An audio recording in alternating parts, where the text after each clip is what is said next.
Okay. Today isn't the forecast we were hoping for. You know, we're hoping for heavier sailing and all that, in which case we'd probably talk about heavy air trim, etc, etc, etc. Let's say that the regatta is going to be a light air regatta. Breeze is forecast to come there. I was off the start on the yacht club watching the starts yesterday.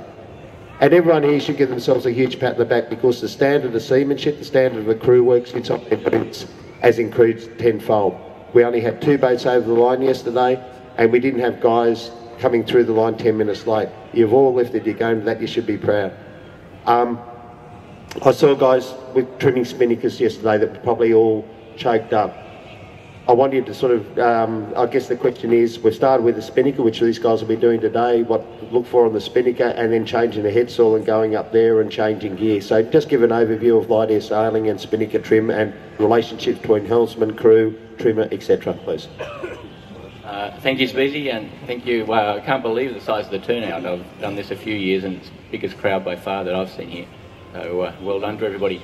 I learned a few things from Speedy then about charging for the time. I've been doing it for nothing for 50 years.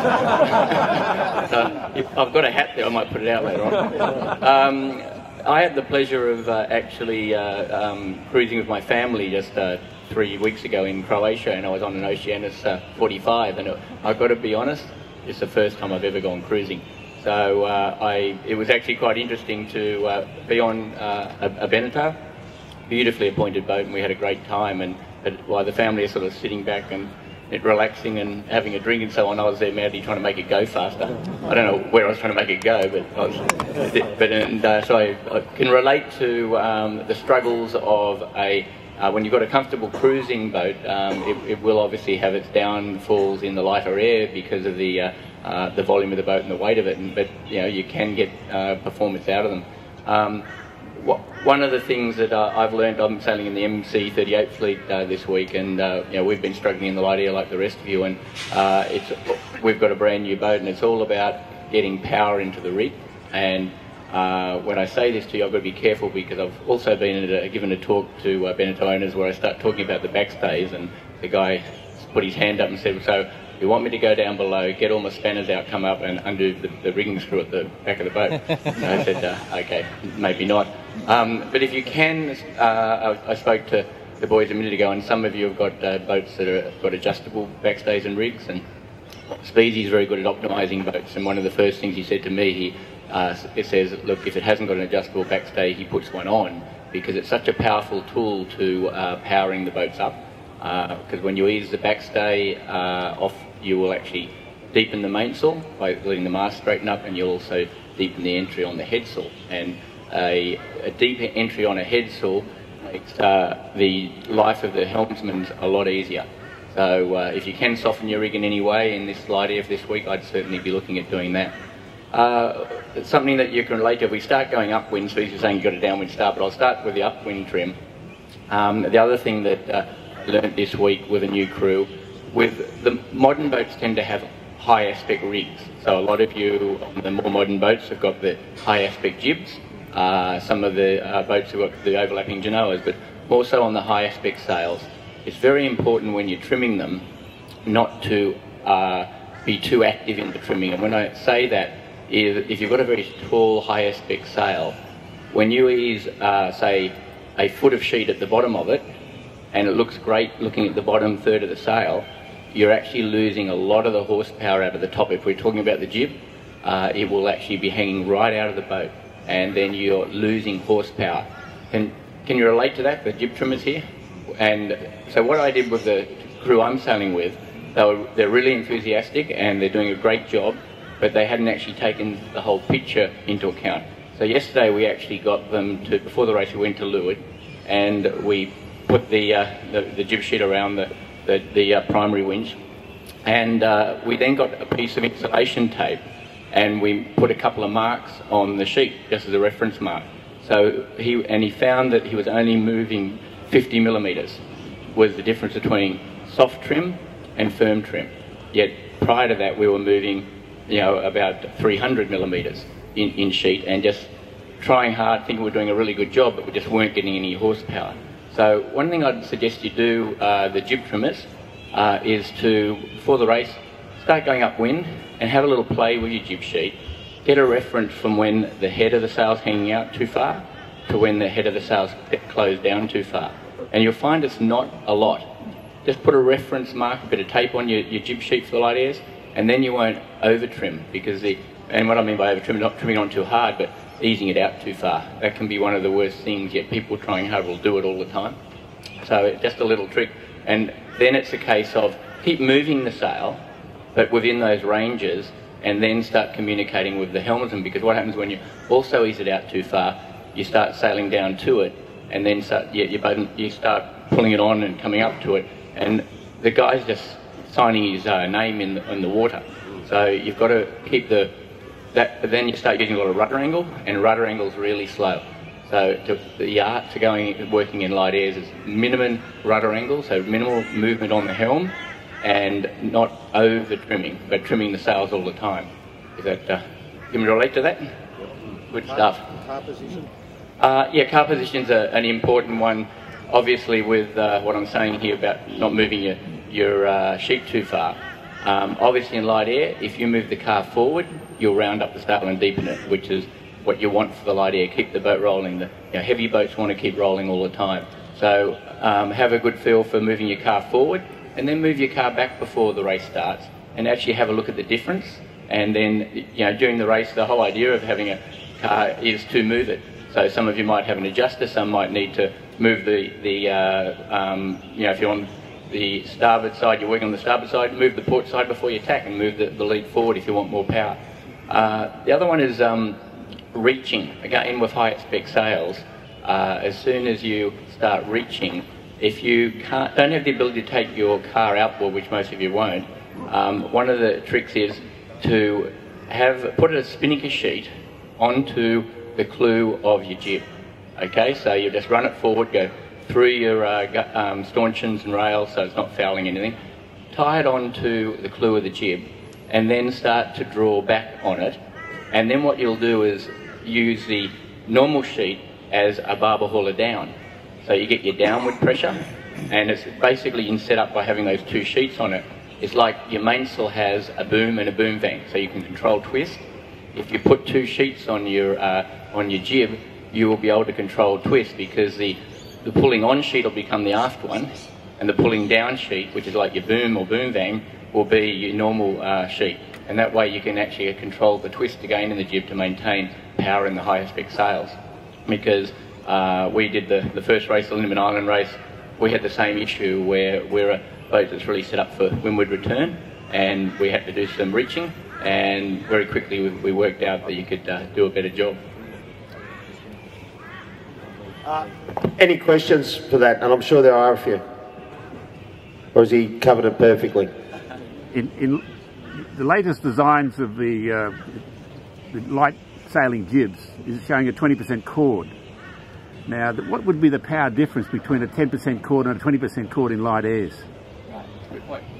Maybe ask the question. Okay, the question was, it was actually referring to chord shape, which is a sectional shape of the sail. So if you imagine if you were looking at, we're talking about jibs here again, if you're lying on the foredeck in the centre of the jib, looking up it, and it had draft stripes, some of you will, some of you won't have draft stripes on the sail, we can actually measure the chord depth, in other words, the length versus the depth.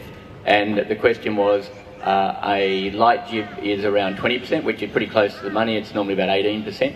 And a heavy jib, you mentioned 10, I'd say a heavy jib would normally be no flatter than, say, 12% deep. And so if you're sailing with a heavier jib in lighter airs, you really need to grunt it up, because the light jib's got the shape built into it, the heavy jib hasn't. And the heavy jib will be really hard for the helmsman to steer around. So again, that's when you've got to soften everything up. If you can induce any forestay sag into the rig, the forestay will deepen the jib up. Okay, so, and again, it depends on whether your boats have adjusters to do this, but if you can induce forestay sag, you'll induce depth. You don't have to be as aggressive if you have a specialist light air jib, because it's actually bit with the shape already designed in it. But what you are trying to do is get that chord depth to be basically fat, and that gives you horsepower. Does that answer your question? Thank you. Yeah, halyard, speaks a good point. Halyard's an interesting one because a halyard, generally speaking, if you've got the correct jib up for the wind condition, you will tend to, as it gets lighter, ease the halyard, because what that will do is let the draft come further aft in the sail and just make it generally more powerful. As you let the draft come further aft, it is then getting rounded towards the back, and as it gets rounded towards the back, you actually can ease sheet without losing so much power. As the breeze increases, you increase the halyard. It drags the draft forward, more like a foil, like an aeroplane wing, and that will drop the leach out, which is how you wish to depower as you go up range. So in lighter air, you tend to go softer on the halyard, and in heavier air, you increase it. The downside, if you get too soft on the halyard, it makes the sail get finer on the entry, and when it gets finer on the entry, it becomes more difficult for the helmsman to steer around. And I think the key to going well in any yacht race in light air is to have a comfortable helmsperson, and you've got to actually get what we call a trim loop or a communication loop going. And the helmsperson, often I find, whether it's myself or sailing with other people, you've got to learn to read their body language, and it's all about their comfort level. And it might be a grunt, and it could be a positive or a negative grunt. But if you actually understand to read their grunts, they're doing their best, they're trying their hardest, but it can be frustrating when you see a similar boat alongside you performing better. You've got to, normally a helmsperson is only as good as the people supporting them in the sail trim and setup. And so I would very much learn to know your grunts of your skipper, and if they're comfortable, keep them comfortable. If they're not comfortable, you've got to make changes, and generally the change will be power the boat up, because the boats will go proportionally way slower if they're poorly trimmed in light air than if they're poorly trimmed in more pressure. So have we got many helmsmen who grunt here? So it is, and if you're not comfortable, you should verbalise it. If you're steering a boat and you're not comfortable, express that, because what you're saying is, I need help, the boat just doesn't feel right, and generally speaking it will be horsepower that you've got to work on there. So now we might roll on then a little bit to downwind, because yeah, there is a lot of downwind in these courses generally. So it's downwind is interesting because a lot of people will concentrate and focus going upwind, because when you're going upwind, we're all on the same page. All the crew tend to be looking upwind, so you're all observant to what's happening around you, and stay more focused, and you normally tend to be more concentrated in your weight and so on. And it amazes me when people get round the top mark how they switch off, or they go into another mode where they relax and think, oh well, we're here now. Now the biggest gains I think can be made downwind, because it takes more skill to sail a boat downwind, I believe, than upwind, because it takes more natural feel, because you've got less pressure on you. When you're going upwind, the pressure's increasing as you're sailing towards it, so everyone's got more feel. When you go downwind, you lose a lot of that, and that's why there are big gains. So what I find is that the crews that stay switched on and downwind and are conscious about where they position their weight, for instance, and not moving around too much or moving the weight forward. I generally say downwind on your boats, you can't be too far forward downwind, because you want to get the transom out of the water, stop it dragging. And the other thing is that obviously the sail trim, you then need to have a really quiet boat so you can get communication between the spinnaker trimmer and the helmsman. So there should be 3 people only that you hear talking on a boat downwind. It should be the helmsperson, the spinnaker trimmer, and then have a wind caller. How many of you have a designated wind caller downwind? Not a lot, or a lot of shy people. So now, if you have a designated wind caller, and it needs to be somebody who actually has a skill in that area, or the best person for it, or start to develop those skills, you are trying to anticipate, because there's less feel downwind, you actually wish to anticipate that pressure coming towards you, because, and especially you'll see it here, it's perfect in these light airs, it's very obvious that the pressure's up and down. It's only going up and down by 3 or 4 knots, but when it's only blowing 6 knots, that's a huge percentage. So you can actually see the puffs coming across the water and then fading out again. So if you have somebody calling the wind and getting the trimmer and the helmsperson to anticipate what's going to happen, you'll be a lot better. And the simple the simple thing is, I call it a pendulum action. I always talk about sailing a boat, upwind or downwind, is all about a pendulum. And when your pendulum hovers is when you're getting the best performance. The pendulum, a lot of people believe pendulum is this side's going as fast as the boat can go, right? From my experience, anything goes up ends up coming back down. So if you go too fast, you end up washing it off, and then you go too slow. The art going upwind or downwind is just to hover the speed consistently.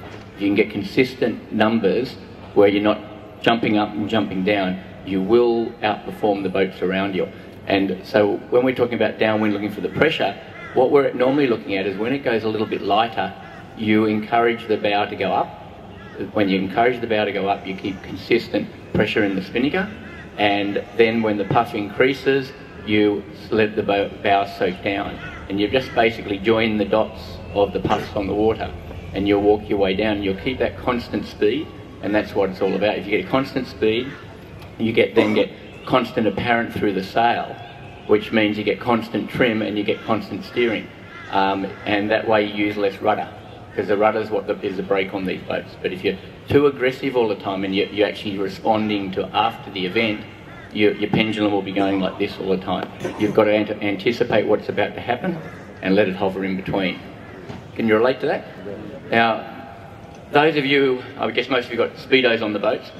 Have any of you ever noticed on your speedo, the top left-hand corner, there's a little light that flashes or on and off? Notice that? Well, basically, when it flashes up at the top, it means you're accelerating. When it flashes down the bottom, you're de-accelerating. Okay? If you're sailing your boat to the optimum, that's hovering up and down the whole time. It doesn't know whether it's going faster or slow, it just hovers. It means you're sailing consistent numbers all the time. And what I often see is huge build, it's going faster, and then you see huge periods of time where it's slow, it's going slower. So you've gone fast, and then you've gone slow, and you've gone fast. If you can get it hovering, that's when your boat's steady, and this is upwind and downwind. So just keep an eye on that, but don't get locked in with instruments, because instruments take away a lot of your senses, and bear in mind an instrument's only reporting what's happened, not what's about to happen, and yachting's all about what's about to happen. So, but just use it as a guide, and when you've got the consistent hover, you're all doing a good job in your trim and your speed loop. Coco, well and above the call of duty there, and just invaluable information. Huge round. Oh, sorry, any questions? Sorry. We are getting a bit short on time, but huge round of applause for Michael Coxen from North Sales. If I could also mention, one thing we do every year to support this regatta is we bring up our service loft from Sydney. And some of you may, unfortunately we haven't seen many visitors this week, that's the problem with light air. So she's a loss leader any week, but she's a major loss leader so far. So feel free to damage your sails. But where we are is in the Endeavour Room, which is up over the hill, just in the original complex. So if you ever need a sail repaired, we're there. We've got sewing machines, we've got battens, spinnaker cloth, anything you like. We've got a full sail loft set up here. So feel free to drop in any time and say hello to Nick, who's our service manager there, because he's pretty lonely lately. Thank you. A big round of applause for Michael Coxen. Just